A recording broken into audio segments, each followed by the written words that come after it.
Magandang gabi po guys. Ipinatawag po tayo ng ating kaibigan. Nakakalungkot. Dahil po, mayroong impormasyon tungkol po sa China. Kung bakit po binaliktad po nila yung flag. Hindi po yan maganda. Kaibigan. Mayroon pong nakita si kaibigan na plano. Yung China. Hindi po natin alam. Pati yung Russia guys. Kaibigan, bakit po nyo nasabi yan? Kailan lang po ito ninyo nakita? Ibig sabihin nito, totoo po yung sinasabi ng nag-viral ngayon na nagsabi po na maghanda po daw yung Luzon. Ipagdasal po daw natin yung Philippines. At saka maghanda po ng mga gamot. Yun po ang napanood po nang nagpaabot sa atin. Oo. Totoo yan, kaibigan, sinasabi po ninyo. Guys, meron impormasyon na nakakatakot ha. Luzon, pinuntirya po ng China. Nakakatakot po ito. Bakit po nasabi, kaibigan? Mula lang si Duterte guys, pinahuli ng administrasyon. Nawalan ng respeto ang China dito. Nagalit sila guys. Kaya mayroong plano ang China para guluhin ang administrasyon ng ating presidente. Kaya nakakatakot.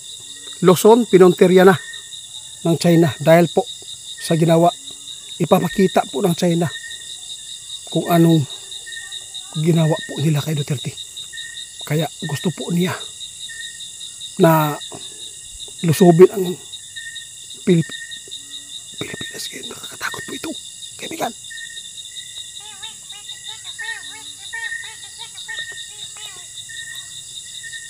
Pero gusto kong malaman, bakit po binanggit lang na Luzon lang po yung maghanda?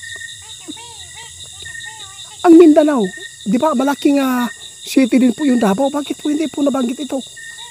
Ano po nakikita? Ha?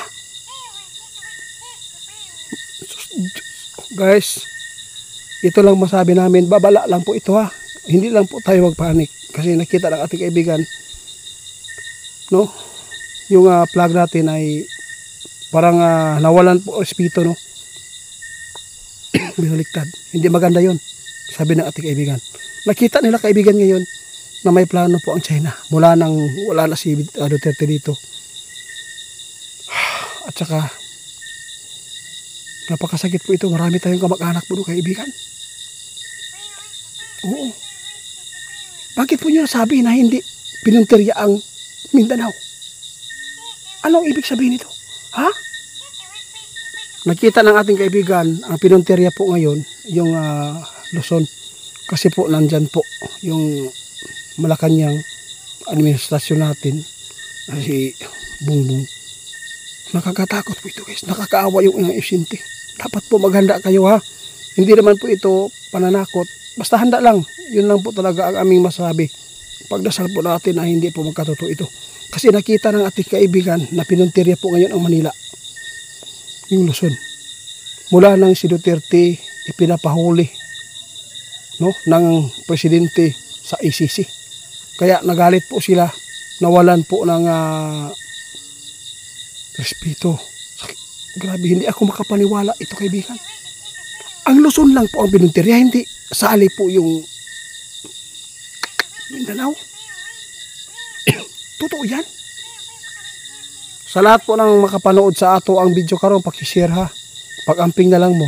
Kaya nga no, murag di na gid maayo ni ang nakita sa atong amigo. Tungod kay ang Luzon pa ang binuntirya karon sa China.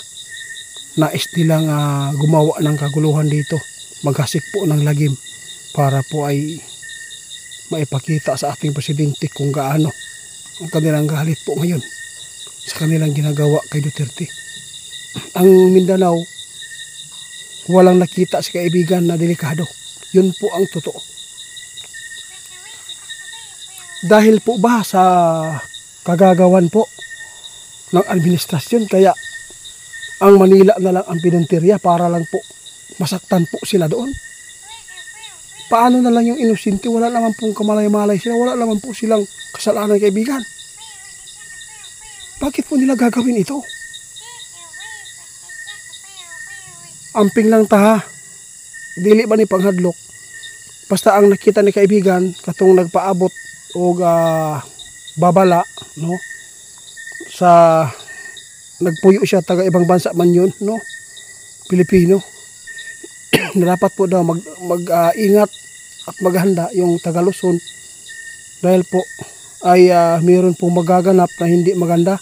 Kaya nakita ng ating kaibigan yung China ay mayroong plano na subukan po, guluhin po yung Manila dahil po sa ating administrasyon ngayon na mula na nga si Duterte ay ipinapahuli dahil po nawalan po sila ng respeto ngayon dito sa ating bansa, kaya binaliktad din po siguro yung flag natin. Kaya ibig sabihin yan, hindi maganda yan. Ano lang yan, nawalan ng respeto. No, hindi po nila nirespeto po ang administrasyon ni Bongbong ngayon, guys. Kaibigan, kung totoo man po ito, gusto kong malaman po sa inyo. At kung ano po ang dapat po gawin ng mga tao ngayon. Ayaw lang yun magpanik, ha? Kung sakali man na basta kung magkagulo po, kasi nakita ng ating kaibigan ng Luzon po, no? Pinunterya po talaga ngayon. Kakaawa po kung madadamay tayo. Kasi meron po tayong subscriber na kachat ko din, nagsasabi na pinaplano na po ito ng China kung paano nila guluhin ang Pilipinas at sakupin. Grabe. Parang naloading yung utak ko, kaibigan. Alam mo, kaibigan, nakakalungkot lagi. Kaya nga, no, hindi pa natapos ang problema, nagluluksa pa sila dahil po sa nangyari kay Tatay Digong. Tapos ito ang gagawin po ng China dahil po sa ginawa po nila kay Tatay. Ibig sabihin nito, mayroon talaga magaganap.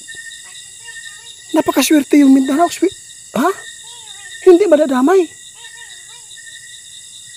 Grabe. Yung Mindanao at saka yung Luzon, pareho lang kapwa Pilipino, pareho lang. Nung wala pong kamalay-malay, ang dapat po sana yung mga tao na gusto nilang subukan nila po yung pananakit, doon na lang po sa mga taong mga tambaloslos ba, yung mga adik at saka yung mga tao na, guys, ako na libog guys, kaya nakitaan ni kaibigan, guys, nakita talaga niya, guys, na mayroong plano po ngayon ang China sa atin. Pero ang Mindanao hindi po nakita ni kaibigan na delikado. Yung Luzon lang po talaga ang pinuntir. Ibig sabihin nito, pagsisihan talaga. Yung sinasabi natin kaibigan, guys, pagsisihan talaga ng administrasyon ito dahil po sa ginawa kay Duterte.